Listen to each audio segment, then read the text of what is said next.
अस्सलाम वालेकुम my YouTube family, कैसे हैं आप सब लोग। इंशाल्लाह जी सब लोग ठीक ठाक होंगे, फिट फाट होंगे और फर्स्ट क्लास होंगे। तो जी आज आप लोगों की बहन ने बनाया है आलू गोश्त का सालन, यकीन माने बिल्कुल ढाबा स्टाइल में। और इस कदर सिंपल इजी और यूनिक रेसिपी है। हमेशा की तरह रेसिपी को आपने कंप्लीट देखना है ताकि आपको मज़े मज़े की टिप्स मिलती रहे। लेकिन अगर उससे पहले बहन का चैनल सब्सक्राइब नहीं किया है तो चैनल को सब्सक्राइब करना आप लोगों ने बिल्कुल नहीं भूलना है, और बेल आइकन का बटन तो लाजमी प्रेस करके आइएगा। तो चलते हैं जी, करते हैं रेसिपी को स्टार्ट। बिस्मिल्लाहिर्रहमानिर्रहीम। यहाँ मैंने लिया है जी प्रेशर कुकर। इसमें हमने पहले मटन को करना है बॉयल, और बॉयल करने के लिए जो जो इंग्रेडिएंट हमने डालने हैं वो मैं आपको साथ साथ बताऊंगी, प्रिपरेशन साथ साथ करेंगे सारी। तो यहाँ मैंने मटन लिया है जी 1.5 kg के राउंड अबाउट, यानी कि 1.5 kg के करीब मटन है। आप अपनी क्वांटिटी के अकॉर्डिंग कम ज़्यादा कर सकती हैं। और एक बात का आपने ख्याल रखना है, जब भी किसी रेसिपी को आप ढाबा स्टाइल बनाना चाहती हैं तो ढाबा स्टाइल में और रेस्टोरेंट स्टाइल जो है वो टोटली डिफरेंट होता है। दोनों चीज़ों में अपने डिफरेंस लाजमी क्रिएट करना है। तो यहाँ मैंने मटन ऐड करने के बाद जो है वो 1 गिलास के करीब पानी ऐड कर दिया है। अब ये कह लें कि लगभग 450 ml टू 500 ml के करीब पानी ऐड किया है। अब मैंने ऐड किया है जी हाफ़ टी स्पून नमक, half tea spoon turmeric powder, थोड़ा सा साबुत ज़ीरा, हाफ़ टेबल स्पून कह सकते हैं आप, और 2 से 3 टुकड़े जो हैं वो दालचीनी के ऐड किए हैं। एक बड़ी इलायची है और थोड़ी सी जलवतरी ऐड कर रही हूँ इसके अंदर, ये देखें। और एक फूल जो है वो स्टार अनीस का। आपने स्टार अनीस दालचीनी को बिल्कुल डालना नहीं भूलना है, क्योंकि इससे यखनी में फ़्लेवर बहुत कमाल आने वाला है। आपने इतना पानी लाजमी ऐड करना है। अगर ये पानी बच भी जाएगा, और अगर आप इसको बाद में यखनी के तौर पे भी यूज़ कर सकते हैं, यखनी की रेसिपीज़ में भी, लेकिन आपने इतना ज़्यादा यूज़ नहीं करना है कि इसका असर जो है वो सारा पानी में रह जाए और बाद में मटन में असर नहीं आए। तो बस आपने 1 गिलास के करीब इसमें पानी ऐड करके प्रेशर कुकर को कर देना है जी बंद।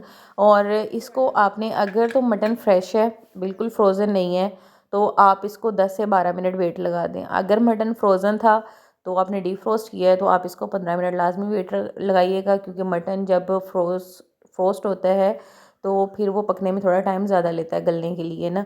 तो इसलिए फ्रोज़न मटन है तो मैं इसको 15 मिनट के लिए वेट लगा रही हूँ। तो यहाँ एक चीज़ आपने ध्यान में रखनी है कि जब हम ढाबा स्टाइल का कोई भी चीज़ बनाते हैं, ढाबा स्टाइल की दाल, ढाबे स्टाइल का मटन, भी वट एवर जो भी, जहाँ ढाबे का वर्ड लग जाए, तो उसमें क्या होता है कि जो तड़का होता है ना वो फ्रेश होता है। मतलब अगर उन्होंने कोई भी चीज़ बॉयल करके रखी होती है ना तो वो तड़का हमें फ्रेश लगा के देते हैं।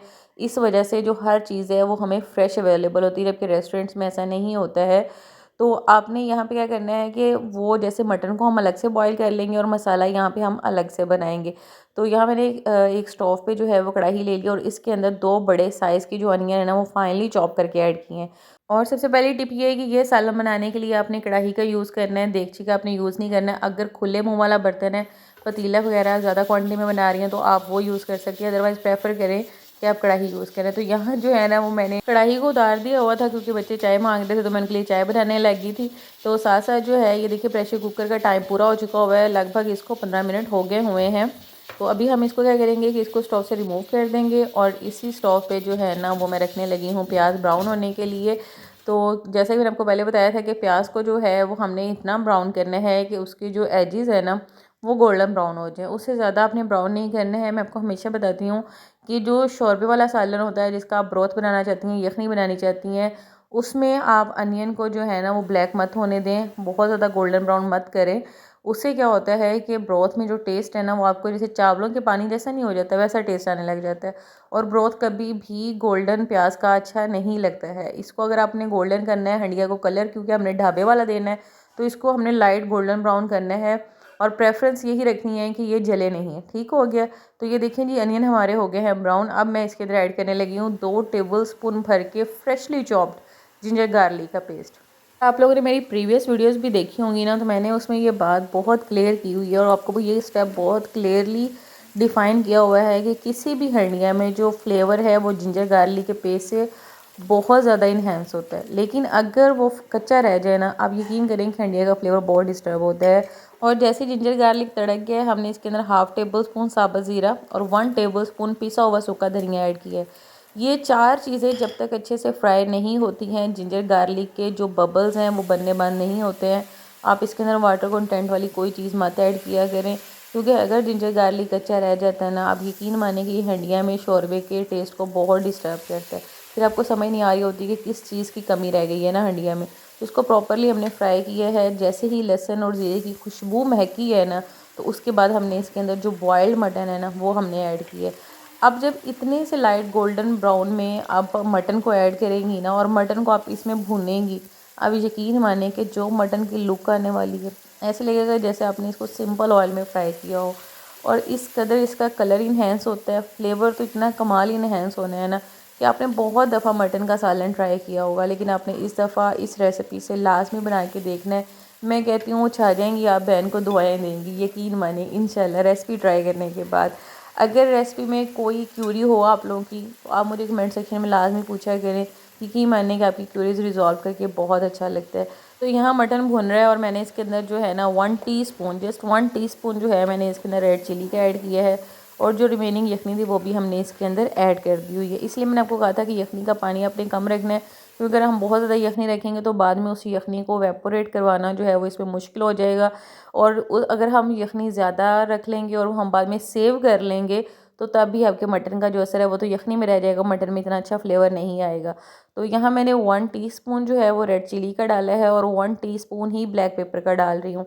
आप एक बात याद रखें, कोई भी कढ़ाई या कोई भी शोरबे वाला सालन बनाते वक्त अगर आप चाहते हैं कि जो ब्रोथ है, मतलब जो शोरबा होता है, अगर उसका कलर मैरूनिश चाहते हैं कि उसके ऊपर मैरूनिश शेड आए, मतलब वो ब्राइट रेड आंखों में लगने वाला और कच्चा सा सालन नहीं लगे, तो आप ब्लैक पेपर का इस्तेमाल लाजमी किया करें। ब्लैक पेपर से उसका कलर जो है वो मैरूनिश शेड में जाता है और ब्लैक पेपर और रेड पेपर मिलके बहुत प्यारा कम्बिनेशन देती हैं। तो यहाँ देखें जी, आपने इसको मुसलसल भूनना है। और क्योंकि हमने काली मिर्च जो है वो जल्दी भून जाती है, लेकिन जो अगर सुरख मिर्च शोरबे में कच्ची रह जाए तो वो हलक को लगती है और वो पीने में बिल्कुल भी ब्रोथ अच्छा नहीं लगता है, हमारा स्ट्यू जो है उसका टेस्ट डिस्टर्ब होता है। तो यहाँ पे हमने मटन को अच्छा खासा भूनना है। तकरीबन मैंने लगभग इसको 7 से 8 मिनट मुसलसल चमचा चलाते हुए फ्राई किया है। और मैंने आपको कहा था कि आपने कढ़ाई का इस्तेमाल करना है, खुले मुँह वाले बर्तन का इस्तेमाल करना है। उसमें आप देखेंगे कि मटन की जो फ्राई होने की कैपेसिटी है वो बड़ी अच्छी होती है और मटन बहुत अच्छा फ्राई होता है। और ये यहाँ कलर चेक करें आप मटन का, ये देखिए माशाल्लाह अल्हम्दुलिल्लाह बहुत ही प्यारी लुक आई है। जितनी अच्छी इसको सरफेस मिलेगी, जितनी अच्छी इसको हीट मिलेगी, उतना ही प्यारा जो है ना वो मटन का कलर ये देखें निखर के आएगा। जैसे लगेगा जैसे आप रोगने जोश नहीं बना रही होती हैं, उस टाइप की लुक आएगी रेसिपी की। और फ्लेवर टोटली ज़बरदस्त किस्म का आएगा। तो यहाँ देख रही मटन हमारा बहुत अच्छे तरीके से भुन गया हुआ है। मिर्च जो है उसका बिल्कुल कच्चापन हर चीज़ ख़त्म हो गई है। तो अब हमने इसके अंदर ऐड करना है टमाटो प्यूरी, यानी कि मैंने 2 बड़े साइज़ के टमाटर लिए हैं, उसके अंदर हल्का सा पानी का छींटा लगा के उसको ग्राइंड कर लिया हुआ है। तो ये हमारे पास टमाटो प्यूरी बन गई थी, वो हमने इसके अंदर ऐड कर दी। और आपको पता है कि टमाटर जो है वो उसकी जो खटास होती है ना वो बहुत ही कमाल होती है। अगर आप चाहें तो इसमें दही का इस्तेमाल कर सकते हैं। यहाँ पे इस स्टेज पे जो है वो आप दही भी ऐड कर सकती हैं। अगर आप मटन की कढ़ाई बनाना चाहती हैं, यहाँ मैं स्ट्यू बना रही हूँ, मेरे मियाँ को जो है वो मटन का शोरबा बहुत ज़्यादा पसंद है और मेरी बेटी को आलू बहुत पसंद है। मैं इस वजह से ये दोनों स्टेप करती हूँ मटन बनाते वक्त। अदरवाइज़ अगर आपने मटन की कढ़ाई बनानी है तो आप इस स्टेज पे जब टमाटो की प्यूरी ऐड कर रही हैं तो यहाँ आप थोड़ा सा दही ऐड कर लें, 1/2 कप। और जब आपको लगे कि दही का पानी खुश्क हो गया है तो आपकी बेहतरीन किस्म की जो है ना वो मटन कढ़ाई रेडी हो जाएगी। और फ्लेवर इस कदर कमाल होगा कि आप याद रखेंगे कि किसी ने आपको रेसिपी बताई थी। तो एक के साथ 2 छक्के लग गए ना, आपको कढ़ाई की रेसिपी भी बता दी। एक्चुअली जो मेरी बेटी है ना वो आलू गोश्त का शोरबा होता है ना उसको पोटैटो जूस बोलती है। तो मैं इसलिए स्ट्यू लाजमी बनाती हूँ। और वैसे भी मटन की यखनी में बहुत ज़्यादा आपको पता है न्यूट्रिशन वैल्यू होती है। तो अगर बच्चे शौक से खाते हैं आलू और शोरबा तो आप लाजमी बनाया करें। तो यहाँ मैंने पानी जो है ना वो 500 ml से ज़्यादा डाला है, 500 to 600 ml पानी है। एक्चुअली मैंने कभी भी शोरबा जो है वो मेयर करके पानी नहीं ऐड किया है। मेरे नज़दीक मेयरमेंट शोरबे की यही है कि आप इतना डालो इसके अंदर पानी कि ये कुक होने के बाद इतना रह जाए कि आपको पीस और आलू जो है वो नज़र आने लग जाएँ। आपने मेरी बात को अंडरस्टैंड कर लिया होगा, होप सो। अगर नहीं किया तो फिर भी आप मुझसे पूछ लीजिएगा। एक्चुअली जब हम छोटे होते थे ना तो मेरी मम्मा सालन बनाती थी और चूल्हे पे हंडिया होती तो अक्सर मगरिब की अज़ान हो जाती थी। मगरिब की नमाज़ पढ़ने लग जाती थी, नमाज़ पढ़ते पढ़ते आवाज़ देती थी कि हंडिया में आलू नज़र आने लग गए हैं, गोश्त नज़र आने लग गया। तो हम कहते थे हाँ जी आने लग गया। तो कहती थी हंडिया बंद कर दो।